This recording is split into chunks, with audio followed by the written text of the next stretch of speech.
The QN95A Neo QLED is the first Samsung TV we've tested with mini LED backlight technology. So can it be a viable alternative to OLED in terms of picture quality? Let's find out in this video.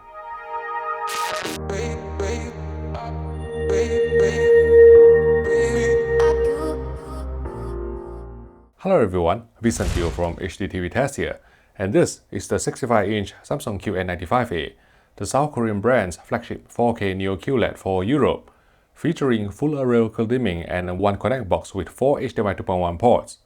Note that in the USA, the 4K flagship Neo QLED is the QN90A, which should deliver similar picture quality, but lacks the one connect box, and so only offers one HDMI 2.1 port out of 4 HDMI inputs.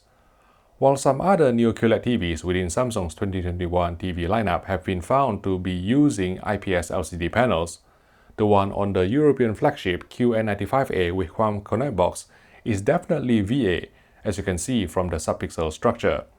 The onboard local dimming couldn't be switched off from the user menu, so we put up our own custom-authored test pattern to measure the native contrast of the VA-type LCD panel, arriving at 0.05 candelas per square meter blacks once peak white was set to 120 candelas per square meter.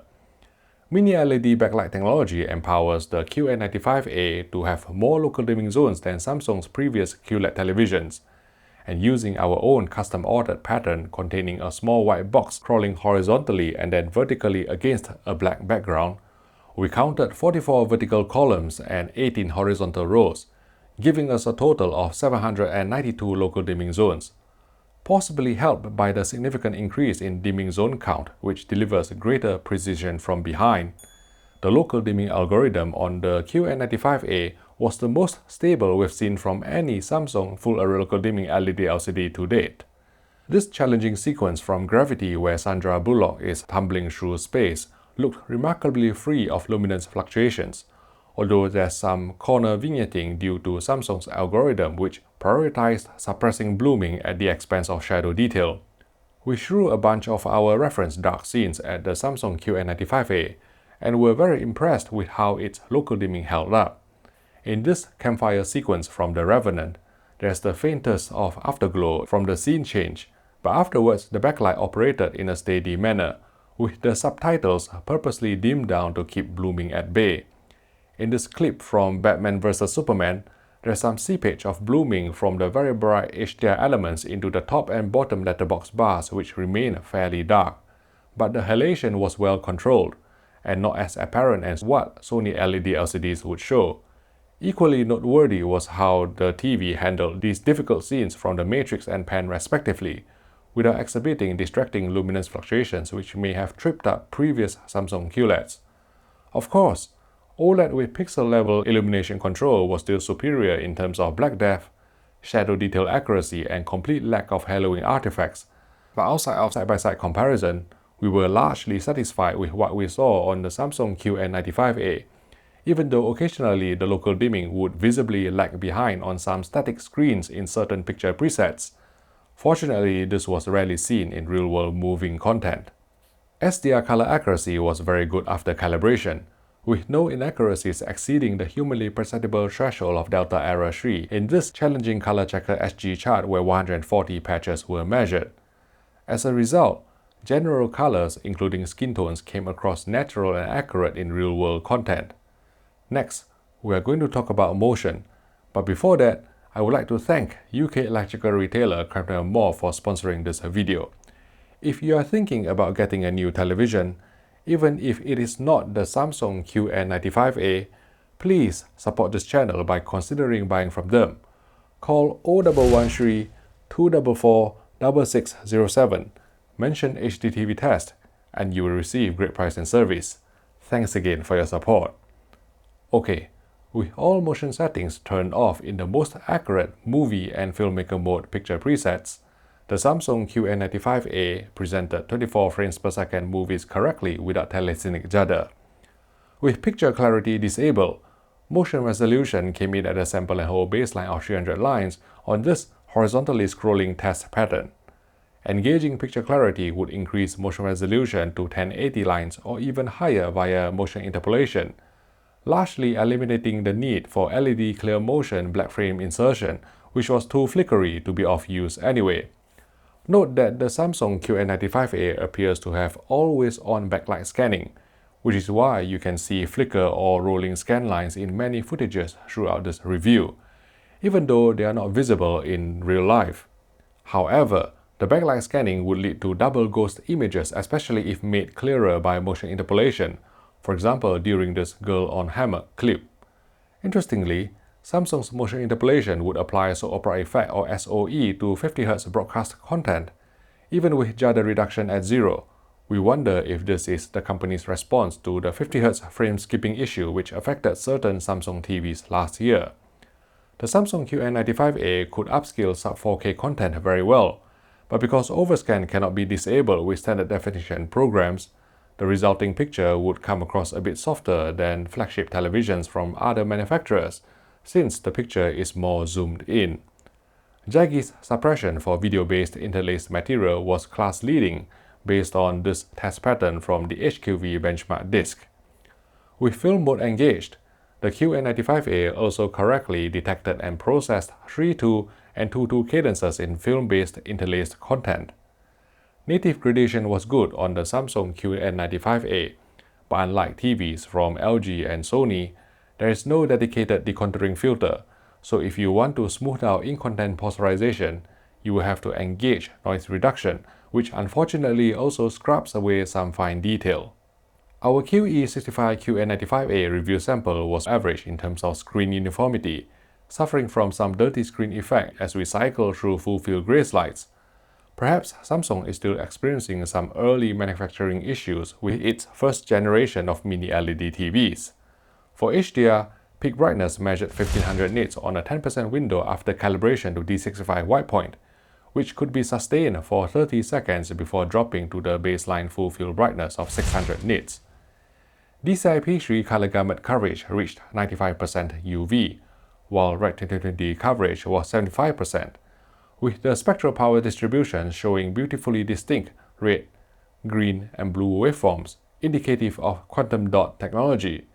Even though the Samsung QN95A could be calibrated to track the ST2084 PQ standard on paper, there is undefeatable dynamic tone mapping at all times that will make HDR content look brighter than reference, even with local dimming set to the more accurate high setting. Unlike OLED TVs, Neo QLED LCD TVs such as the Samsung QN95A are not hampered by restrictive ABL or automatic brightness limiter circuitry, and so could render bright HDR scenes in an impactful manner. The QN95A doesn't adapt its tone curve to max CLL metadata, but owing to its inherently high peak brightness and dynamic tone mapping, specular highlight detail even up to 4000 nits were adequately preserved. Like Samsung televisions over the past few years, the QN95A exhibited some posterization around very bright HDR elements, which could be attenuated by switching color space to native at the expense of color accuracy. Because the Color Space Custom Color Management System or CMS also used auto as its base, it would reintroduce the posterization if selected. No Samsung TV supports Dolby Vision, and the QN95A is no exception. Note that the television seemed to have some sort of ambient light compensation going on at all times, so if you stopped watching HDR and went back to SDR, the screen would stay bright before slowly returning to your selected SDR backlight value, which is most noticeable when getting out from an HDR game to the Xbox dashboard in SDR. Talking of which, with game mode engaged, input lag measured a very low 10 milliseconds at 60 frames per second, dropping even further to 7.5 milliseconds at 120 frames per second. Among TV brands, Samsung is unique in also providing some form of motion interpolation in game mode, which is activated through the Game Motion Plus setting. Some gamers prefer to engage Game Motion Plus to get smoother gameplay from 30 FPS games. This would only increase input lag to 22 milliseconds, although be mindful that some interpolation artifacts would also be introduced. Otherwise, the Samsung QN95A is extremely well spec'd for gamers, offering 4 HDMI 2.1 ports with a bandwidth of 40 gigabits per second each, allowing for 4K 120Hz at 10-bit 444 chroma. Equipped with Auto Low Latency Mode or ALLM, the Samsung QN95A will automatically kick into game mode with compatible consoles, displaying a very useful game bar at the bottom of the screen. The game bar can be summoned by long pressing the play/pause button on the Solar remote, allowing you to see various gaming-related information at a glance. Variable refresh rate or VRR, including FreeSync Premium Pro, is also supported, and the QN95A manifested significantly less VRR flicker than what's seen on OLEDs, probably because of LCD's brighter baseline black level. To achieve lower input lag in game mode, some picture processing normally has to be sacrificed, and as a consequence, local dimming in game mode was not as effective as that in other picture presets, leading to more obvious luminance fluctuations, as well as slightly grayer blacks and a more washed out appearance in dark scenes. Nevertheless, some gamers will be attracted to Neo QLED's higher color volume, which benefited colorful HDR games such as Ratchet & Clank Rift Apart, and of course complete peace of mind thanks to zero risk of burn-in from static HUDs on screen. The game HDR setting is intended to activate HGIG, but unfortunately dynamic tone mapping was still active with HGIG engaged, pushing users towards an unrealistically high value which would blow out specular highlights in certain HGIG-compliant games. So it is best to be conservative and settle for a value between 1000 and 1500 nits. If in doubt, I've done a few videos previously talking about the number of clicks required on the PS5 and the Xbox Series X. There are only two picture presets in PC mode, with graphics being the lesser of two evils, and even so, the color space is locked to the widest native setting. At 4K 120Hz resolution in HDR, the television successfully resolved single pixel lines both vertically and horizontally, and only exhibited minor polarization in the Display HDR app, which is better than what we observed on Sony's HDMI 2.1 TVs. Otherwise, Samsung has toned down the anti-glare filter on the QN95A compared to last year's QLED models, perhaps to accommodate the new mini LED backlight or to preserve native panel contrast. Reflections were still muted more effectively than on OLEDs, but there's a slight haze and also spread of rainbow reflections depending on how light hits the screen. Due to LCD's higher light output and lack of restrictive ABL, the Samsung QN95A could also go much brighter than OLED in day mode, making it more suitable to be installed in a sunlit room. Despite sporting a VA-type LCD panel, viewing angles on the QN95A Neo QLED wasn't significantly worse than OLED due to Samsung's subpixel rendering techniques. Up close, you may see a mosquito net effect at certain tones, but it shouldn't be visible from a normal viewing distance. Design-wise, the Samsung QN95A is clean and elegant with a centrally placed metal stand whose sheer weight helps anchor the TV securely to any surface. Inspected from the sides, the chassis looks attractively slim from top to bottom, thanks to mini LED backlighting and also some components being farmed out to the separate One Connect box. Talking of which, the 2021 One Connect box bears more resemblance to a set-top box than to a brick, and did get quite hot to touch during prolonged use, so make sure you keep your unit well aired. There's also innovation in the smart remote department, with the supplied remote being solar-powered and carrying a USB-C charging port if required. Sound quality was above average for a television, delivering clean bass and relatively clear dialogue despite the hidden speakers. Let's sum up. The Samsung QN95A represents a significant upgrade to last year's Q95T, thanks to the provision of 4 HDMI 2.1 ports, as well as more local dimming zones which improved contrast performance and backlight stability. Although most videophiles would prefer OLED for darkroom viewing, LED LCD technology still has its place in the wider TV market, particularly for potential buyers who cannot accept the risk of OLED burn-in however slight. For gamers who wish to play all day without experiencing OLED auto-dimming caused by static HUDs. For those of you who relish impactful HDR full screen without ABL restrictions, and for those who wish to install the TV in a very bright sunlit room.